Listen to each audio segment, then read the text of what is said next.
My name is Chris Finn and I am from Perth in Western Australia.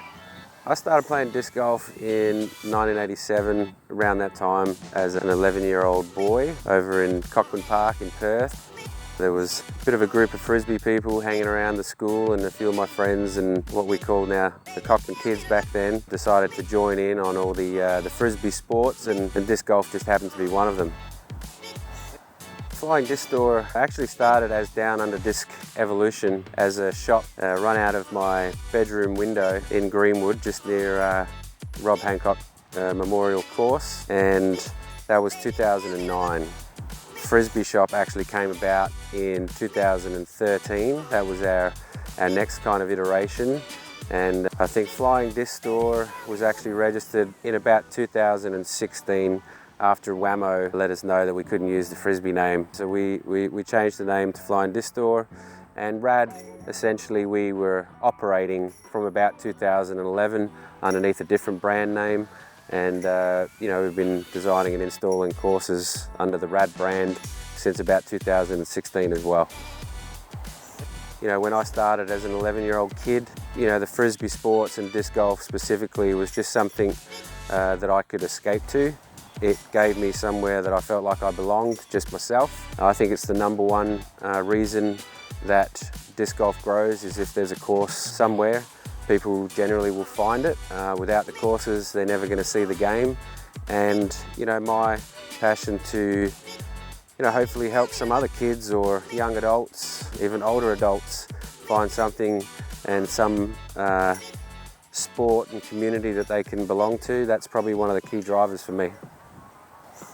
I think especially in a growing country or an emerging country of disc golf, one of the most important things is that we have to make sure that we're designing safe and fit for purpose courses, not necessarily designing something for ourselves to play, but something that keeps the community growing without any kind of issues.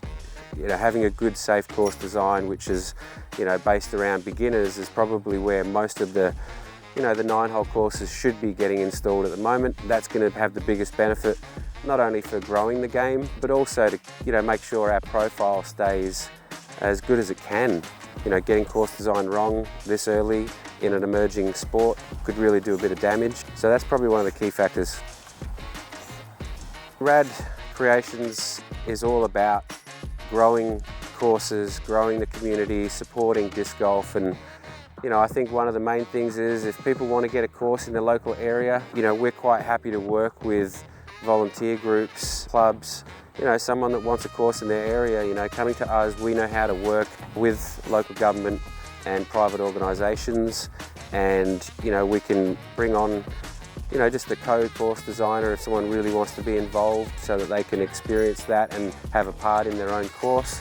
Bring us the leads, introduce us to the people and let us come and bring all the documentation, and we've got a lot of process and procedure that we've been putting together over the last 10 years that really helps to make sure we get courses in the ground. Disc golf is a passion. Myself, Chris and Andrew, we're all very integral guys. We really want to help the community. We want to invest as much as we can back into the sport, through course installations, through events like this Vic Open, and now through sponsoring players and ambassadors for the sport, and those people can be other people that are also helping the community, and we just try to open the door for them to help them achieve what they'd like to. We love the game. I love the game. It's given me a lot, and it's definitely a passion of mine to give that to other people. I'm probably going to spend the next 30, 40 years doing that, and hopefully I can keep bringing in some young, fresh, energetic people, and do our best to give people somewhere to call home.